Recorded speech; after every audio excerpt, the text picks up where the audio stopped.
رضی اللہ تعالی عنہ نبی کریم صلی اللہ علیہ وسلم سے روایت کرتے ہیں کہ حضور اکرم صلی اللہ علیہ وسلم نے فرمایا کہ جب گرمی تیز ہو جائے تو نماز کو ٹھنڈے وقت میں پڑھا کرو، کیونکہ گرمی کی تیزی دوزخ کی آگ کی بھاپ کی وجہ سے ہوتی ہے۔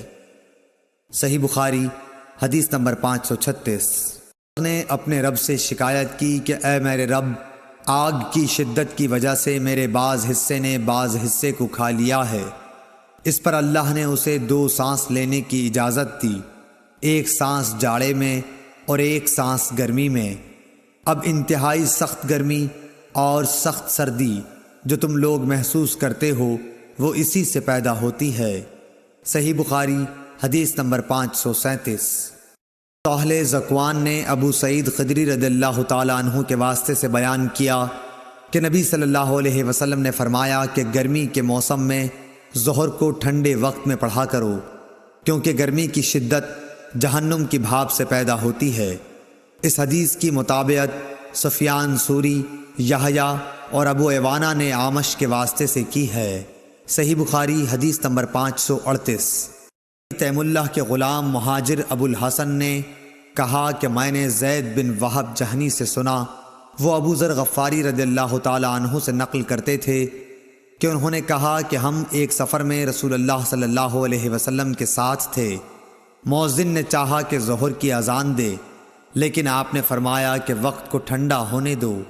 مؤذن نے تھوڑی دیر بعد پھر چاہا کہ اذان دے، لیکن آپ نے فرمایا کہ ٹھنڈا ہونے دو۔ جب ہم نے ٹیلے کا سایہ ڈھلا ہوا دیکھ لیا تب اذان کہی گئی۔ پھر نبی صلی اللہ علیہ وسلم نے فرمایا کہ گرمی کی تیزی جہنم کی بھاپ کی تیزی سے ہے، اس لیے جب گرمی سخت ہو جایا کرے تو ظہر کی نماز ٹھنڈے وقت میں پڑھا کرو۔ ابن عباس رضی اللہ تعالیٰ عنہ نے فرمایا یطفیو کا لفظ جو سورہ نحل میں ہے کہ معنی یتمیل۔ ابن عباس رضی اللہ تعالیٰ عنہ نے فرمایا یطفیو کا لفظ جو سورہ نحل میں ہے کہ معنی تتمیل، جھکنا، مائل ہونا ہے۔ صحیح بخاری حدیث نمبر 539۔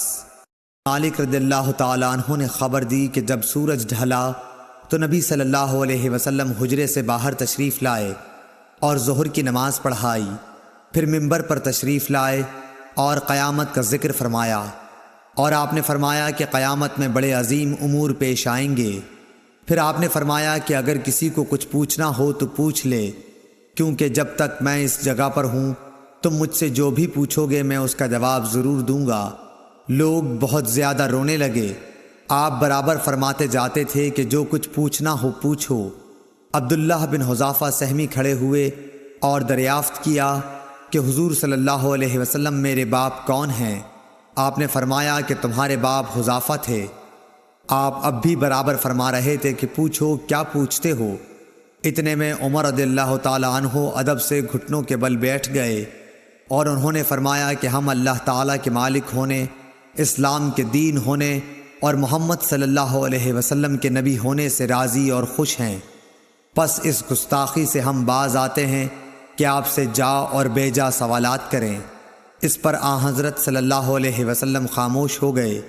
پھر آپ نے فرمایا کہ ابھی ابھی میرے سامنے جنت اور جہنم اس دیوار کے کونے میں پیش کی گئی تھی، پس میں نے نہ ایسی کوئی عمدہ چیز دیکھی جیسی جنت تھی اور نہ کوئی ایسی بری چیز دیکھی جیسی دوزخ تھی۔ صحیح بخاری حدیث نمبر 540۔